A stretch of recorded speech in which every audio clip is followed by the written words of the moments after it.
Hello everyone. आज की इस वीडियो में आप लोगों को बहुत सारी चीज़ें हैं जो सीखने को मिलेंगी और मज़ा आएगा आप लोगों को सीखने के लिए भी।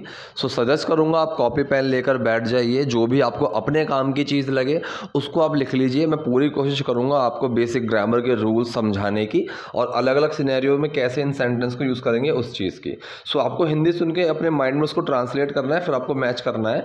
इस तरह से आपकी रोज़ बोले जाने वाले सेंटेंसेस की बहुत अच्छी प्रैक्टिस हो जाएगी। तो चलिए वीडियो शुरू करते हैं।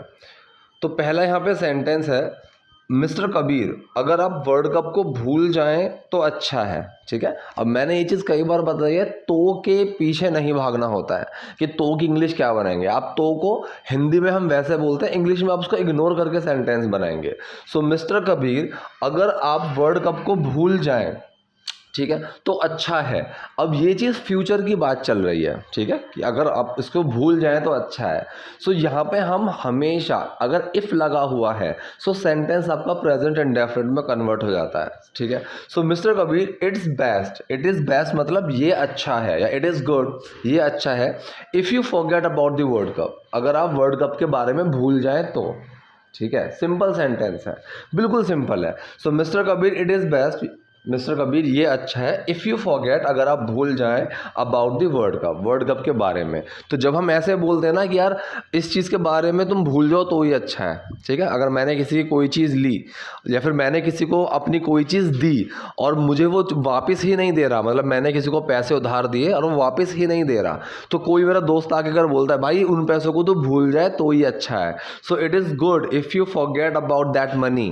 ठीक है, तो उन पैसों को भूल जा तो ही अच्छा है। इन लड़कियों को भी बता दो, and tell these girls as well. ठीक है, एज वेल का यूज़ हम ऐसे करते हैं, यहाँ पे ऑल्सो भी आप लगा सकते हो, कोई दिक्कत नहीं है। And tell these girls as well, और इन लड़कियों को भी बता दो जिन्हें आपने बड़े बड़े सपने दिखा रखे हैं। ठीक है, जिन्हें आपने बड़े बड़े सपने दिखा रखे हैं। यहाँ पे इस चीज़ को हम कैसे बोलेंगे, जिन्हें आपने बड़े बड़े सपने दिखा रखे हैं। इसमें आपको देखो दो चीज़ें सीखने को मिलेंगी। अगर यहाँ जिन्हें की जगह जिसे होता, अगर एक इंसान होता, वहाँ पे हम बोलते द वन, वहाँ पे सिर्फ द वन आता कि the one who you have, इस तरीके से सेंटेंस बनता। यहाँ पे है जिन्हें, मतलब एक से ज़्यादा है। इस तरीके को ना अगर दो लोग होते तो द टू ऐसे बोल देते, लेकिन जब एक से ज़्यादा है वहाँ पे काउंट नहीं है कि भाई कितने हैं, बस ऐसे ही बोलना है कि जिन्हें। वहाँ पे दी वंस ऐसे करके बोलते हैं। ठीक है, वन के आगे एस लगा देते हैं। ठीक है, तो उसमें जिन्हें वाला सेंस आता है। द वंस आपने बड़े बड़े सपने दिखा रखे हैं। ठीक है, बड़े बड़े सपने दिखाना का मतलब क्या होता है, उम्मीद जगाना। ठीक है, वो चीज़ होती है, तो इसको हम बोलते हैं मतलब होप्स। जो होप जो होती है वो थी आशा, उम्मीद। सपनों के पीछे उस चीज़ के ट्रांसलेट के पीछे मत भागना, ये चीज़ मैं आपको 100 बार बता चुका हूँ। ठीक है, कि हमें सिर्फ वर्ड टू वर्ड ट्रांसलेट के पीछे नहीं भागना कि सपने दिखा रखे हैं, मतलब आपने उनको उम्मीदें जगा रखी हैं। ठीक है, कि आपने उनको उम्मीदें दे रखी हैं। The ones who you have given such high hopes to. ठीक है, कि आप उनको इतनी बड़ी बड़ी उम्मीदें दे चुके हैं, सपने दिखा चुके हैं, वो वाला सेंस है ये। ठीक है, the one who you have given such high hopes to, such मतलब इतनी, ऐसे हम बोलते हैं कि इतने बड़े बड़े सपने दिखा रखे हैं। लेकिन हमारी बात तो इस टीम को विश्व कप के लिए तैयार करने की थी। ठीक है, लेकिन हमारी बात तो इस टीम को विश्व कप के लिए तैयार करने की हुई थी, ऐसे देखिए। ठीक है, हमारी बात क्या थी, हमारी बात थी इस टीम को विश्व कप के लिए तैयार करने की। वो जो बात होती है वो होता है सौदा, वो एक सौदा था, तो उसको हम बोलते हैं डील। ठीक है, हमारी डील थी ये। बट आवर डील वॉज, हमारी डील थी टू ट्रेन दिस टीम, इस टीम को ट्रेन करना फॉर दी वर्ल्ड कप के लिए। ठीक है, लेकिन हमारी बात तो इस टीम को वर्ल्ड कप के लिए तैयार करने की थी। But our deal was to train this team for the world cup. Simple है। आपने मेरे सामने ही इस पर बातचीत की थी त्रिपाठी जी। अब यहाँ पे भी ही के पीछे नहीं भागना है कि मेरे सामने ही। ठीक है, अगर ऐसा कोई देखिए, ही के दो सेंसेस आते हैं। एक तो हो गया ये वाला सेंस कि आपने मेरे सामने ही बात की थी। ठीक है, एक तो ये वाला सेंस हो गया, ये तो बिल्कुल कॉमन है। एक होता है ओनली वाला कि मैं बोलूँ यार उन्होंने सिर्फ मेरे ही सामने बात की, सो वहाँ पे तो ओनली लग जाएगा। लेकिन इस ही का हम हिंदी में बोलते हैं, लेकिन इंग्लिश में आप इसको इग्नोर कर सकते हो। सो आपने मेरे सामने इस पर बातचीत की थी त्रिपाठी जी, या फिर आपने मेरे सामने इस पर बातचीत की थी Tripathi ji. So you discussed, discuss की सेकंड फॉर्म है, पास्ट इंडेफिनिट सेंटेंस है। यू डिस्कस्ड, आपने बात की थी, you discussed it in front of me, कि आपने बात की थी it in front of me, कि मेरे सामने ही, ठीक है। So you discussed in front of me mister Tripathi ji, आपके सामने ही एक बार और बातचीत कर लेते हैं, ठीक है। अब देखिए कोई चीज़ जैसे ये होता है ना कि मैं कर देता हूँ, मैं दे देता हूँ, सो वो चीज़ ना होती फ्यूचर की है, लेकिन हम ताहे तीहे लगाते हैं।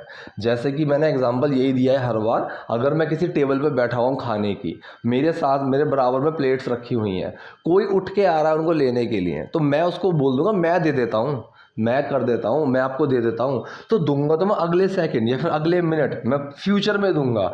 लेकिन हम हिंदी में बोलते हैं कर देता हूँ। जैसे मैं किसी को शाम को बोलूँ, मतलब सुबह बोलूँ कि चलिए यार शाम को मिलते हैं, ठीक है, शाम को मिलते हैं पार्टी में, सो वो ताहे तीहे आ रहा है, तो ये तो प्रेजेंट इंडेफिनिट होना चाहिए, लेकिन नहीं, ये होगा फ्यूचर का सेंटेंस। हम फ्यूचर की बात कर रहे हैं लेकिन ताहे तीहे लगा देते हैं कि चलो शाम को मिलते हैं, पार्टी में मिलते हैं, चलो शाम को पार्टी में मिलते हैं। सो वहाँ पे विल का यूज़ होता है, ये चीज़ आपको समझनी होगी। सो यहाँ पे ये ऐसे ही कह रहा है कि आपके सामने ही एक बार और बातचीत कर लेते हैं, ठीक है। तो ये भी फ्यूचर का सेंटेंस बनेगा कि आपके सामने ही एक बार और बातचीत कर लेते हैं। We will discuss it in front of you once more, ठीक है, कि we will discuss it in front of you once more, कि आपके सामने ही एक बार और बातचीत कर लेते हैं।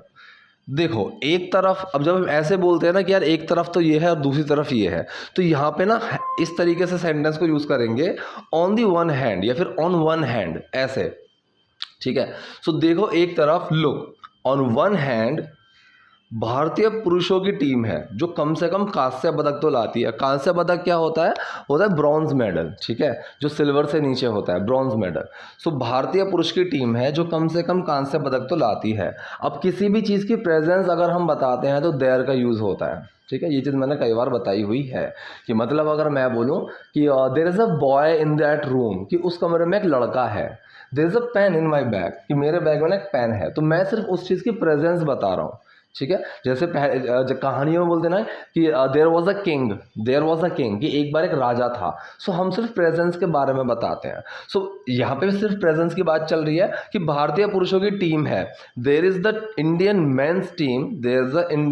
मेंस टीम जो कम से कम कांस्य पदक तो लाती है। अब टीम को यहाँ पे ना सिंगुलर ट्रीट करा है, ठीक है। हिंदी में भी कैसे बोला है कि जो कम से कम कांस्य पदक तो लाती है, तो टीम एक है, तो इसको सिंगुलर की तरह ट्रीट करेंगे, तो विच, ठीक है, विच, कि जो, which at least gets a bronze medal, ठीक है। अगर इंसान की बात कर रहे होते हैं, सिर्फ एक इंसान की, तो वहाँ पर हु लग जाता कि हु एटलीस्ट गेट्स दिस, कि जो कम से कम ये तो लाता है। लेकिन यहाँ टीम को एक, ये इंसान नहीं है, टीम कोई पर्सन नहीं है, टीम एक आइडेंटिटी हो गई, तो उस चीज़ के बारे में विच लगा है यहाँ पे। सो विच एटलीस्ट का मतलब कम से कम, गेट्स अ ब्रॉन्ज मेडल। अब गेट में डस छुप गया क्योंकि ये प्रेजेंट इंडेफिनिट सेंटेंस है कि जो कम से कम कांस्य पदक तो लाती है, ठीक है। अगर मैं बोलूं यार वो कम से कम पानी तो लाता है, अगर मैं मान लीजिए ऐसे बोलूं, सो ही एट लीस्ट, ठीक है, गेट्स दी वाटर या फिर ब्रिंग्स दी वाटर, ऐसे, ठीक है। सो जो कम से कम कांस्य पदक तो लाती है, which at least gets a bronze medal. अब लाना, मैंने ये चीज़ समझाई हुई है कि लाना, कोई भी चीज़ पाना, चाहे वो खरीद के लाना हो, उठा के लाना हो, कमा के लाना हो, मेहनत करके लो, कैसे भी लाना हो, तो वो गेट का यूज़ होता है। जैसे कि मैं बोलूँ please get me a glass of water, कि मेरे लिए एक गिलास पानी लेकर आओ, ठीक है। अब अगर मैं खरीदने की बात बोलूँ तो अगर मान लीजिए मेरा छोटा भाई मुझसे बोले please get me a new car, please get me a new toy, ठीक है, कि मेरे लिए नया खिलौना लेकर आओ, ऐसे। सो भारतीय पुरुषों की टीम है जो कम से कम कांस्य पदक तो लाती है, there is the Indian men's team which at least gets a bronze medal.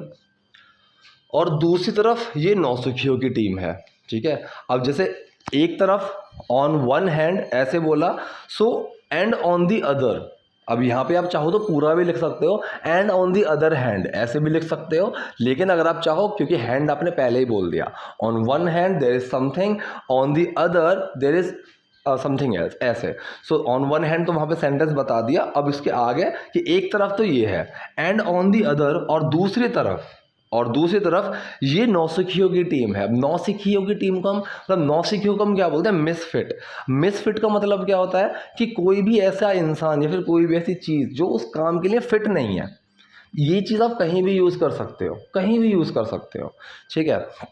अगर आपको लगता है कि भाई आप किसी काम में ठीक नहीं हो, so I am misfit for this. कोई दूसरा इंसान किसी काम के लिए ठीक नहीं है, सो ही और she is misfit for this, ठीक है। सो और दूसरी तरफ ये नौसिखियों की टीम है, there is this team of misfits, ठीक है। सो फिर प्रेजेंस की बात चल रही है इसलिए देयर का यूज़ हुआ कि there is this team of misfits, कि ये नौसिखियों की टीम है। लेकिन विश्व कप के लिए तैयार है टीम, मतलब विश्व कप के लिए तैयार है ये टीम, या फिर ये टीम विश्व कप के लिए तैयार है। But this team is ready for the world cup. बिल्कुल सिंपल सा सेंटेंस है, इसमें तो क्या ही बताना है। But this team is ready for the world cup, लेकिन ये टीम वर्ल्ड कप के लिए तैयार है। अब ये कह रहा है यहाँ पे, अगर कल अगर वो चांद के लिए तैयार हो जाएं तो हम उन्हें भेज दें, ऐसे बोला।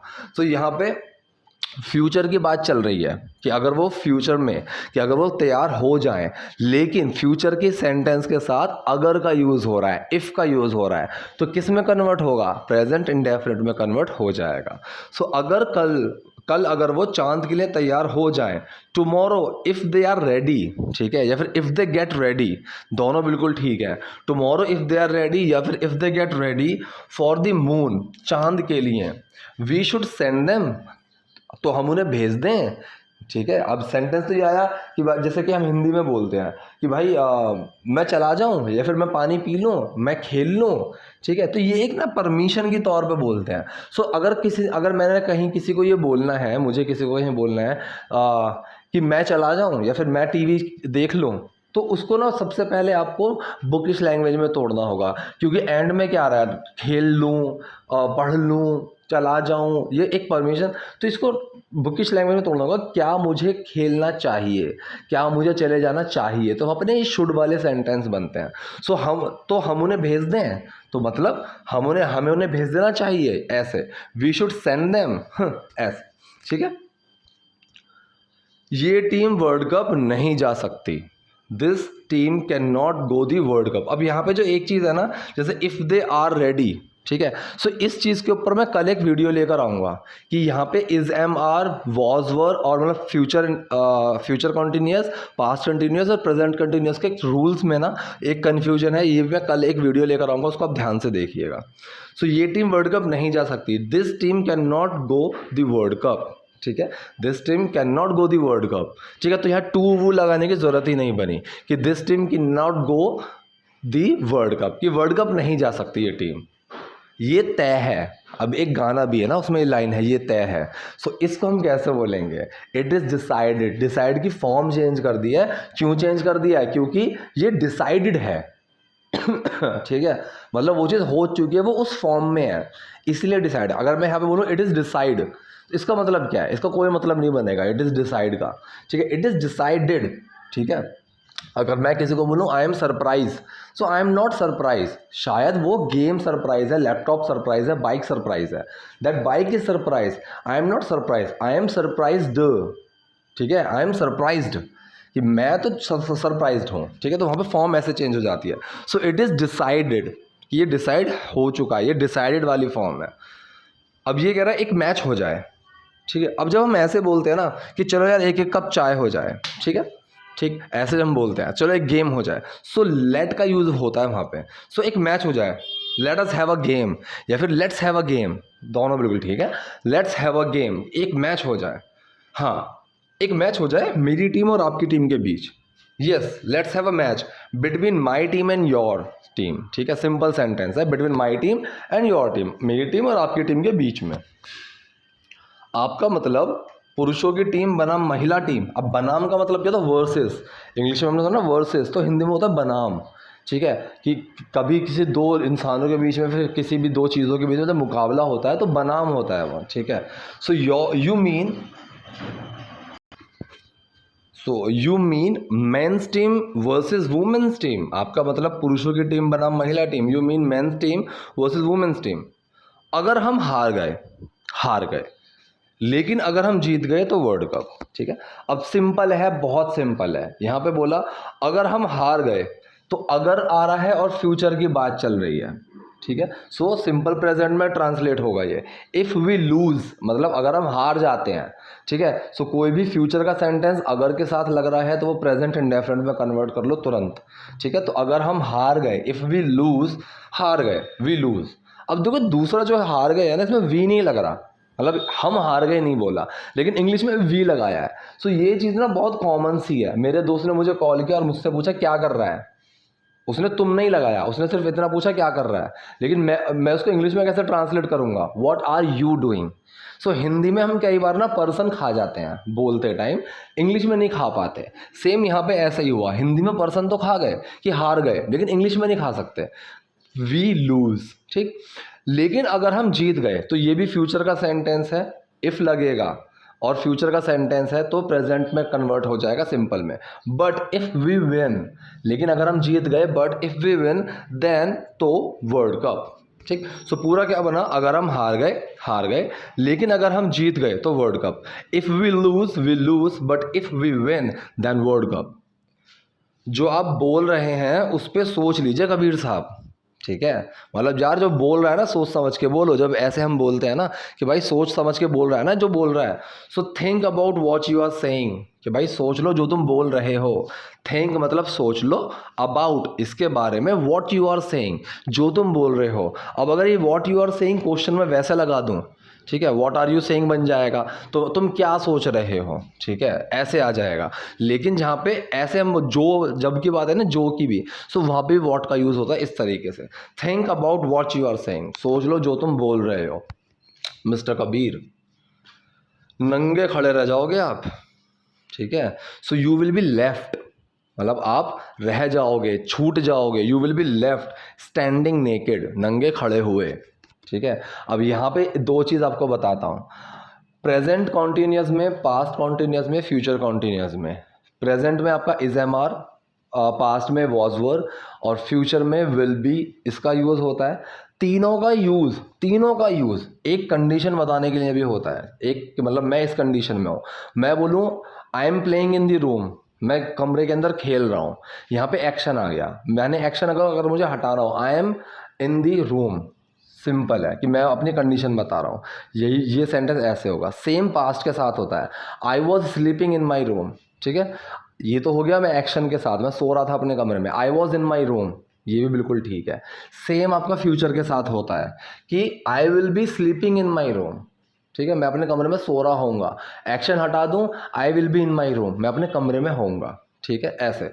सो आप ये कहना है, एक कंडीशन बताना है, ठीक है, कि आप नंगे खड़े रह जाओगे। ठीक, so you will be left, आप रह जाओगे स्टैंडिंग नेकेड, नंगे खड़े हुए।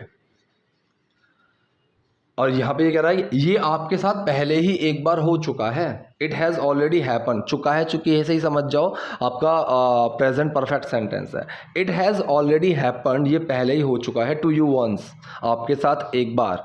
ठीक है, सो ये आपके साथ पहले ही एक बार हो चुका है, इट हैज़ ऑलरेडी हैपन्ड।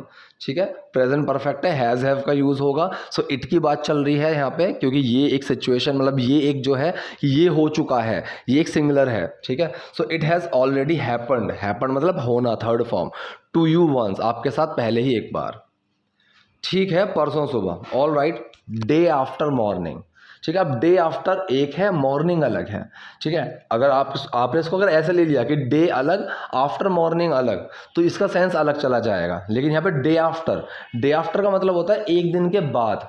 ठीक है, अगर मैं बोलूँ कि डे आफ्टर टुमारो, ठीक है, तो ये एक सिंपल वैसे हो गया डे आफ्टर टुमारो। लेकिन आजकल काफ़ी कंप्रेस में डे आफ्टर ही बोल दिया जाता है कि डे आफ्टर का मतलब है एक दिन के बाद। सो एक दिन के बाद वाली सुबह कौन सी होगी, परसों सुबह। एक दिन, क्योंकि एक दिन होगा वो कल, और डे आफ्टर मॉर्निंग मतलब परसों सुबह। सो ठीक है, परसों सुबह, all right, day after morning. लेकिन हमें तैयारी के लिए समय तो चाहिए। अब तो के पीछे फिर नहीं भागना है, सिंपल आप सेंटेंस को लो, लेकिन हमें तैयारी के लिए समय चाहिए। But we need time to train, simple है। ठीक है, but we need time to train, हमें टाइम चाहिए ट्रेनिंग के लिए, तैयार करने के लिए। But we need time to train. Tripathi ji परसों सुबह मैदान पर मिलते हैं। ठीक है, तो Tripathi ji day after morning. अब देखिए फिर वही चीज़ आ गई, जैसे सुबह मैंने बोला दोस्त को अपने शाम को पार्टी में मिलते हैं, तो ये फ्यूचर का सेंटेंस है, ना कि ताहती है के पीछे भागना है आपको। ठीक है, सेम यहाँ पे यही चीज़ है कि परसों सुबह मिलते हैं, तो ये फ्यूचर का सेंटेंस है ना। हिंदी में हम ऐसे बोल देते हैं, लेकिन इस पर कंफ्यूज नहीं होना है, लोग यही गलतियाँ कर देते हैं। मैदान पर मिलते हैं, we will meet on the field, future का सेंटेंस है ये, क्योंकि परसों सुबह मिलते हैं हम। So we will meet on the field, कि त्रिपाठी जी परसों सुबह मैदान पर मिलते हैं। Tripathi ji day after morning will meet on the field, ठीक है, मैदान पर मिलते हैं। सो आई होप आपको वीडियो पसंद आई होगी, चीज़ें समझ में आई होंगी। कोई डाउट है, कोई क्वेरी है, कमेंट बॉक्स में जाइए, वहाँ मुझसे पूछिए। वीडियो पसंद आई तो लाइक कीजिए, नए हैं लाइक सब्सक्राइब दोनों कीजिए। Thank you.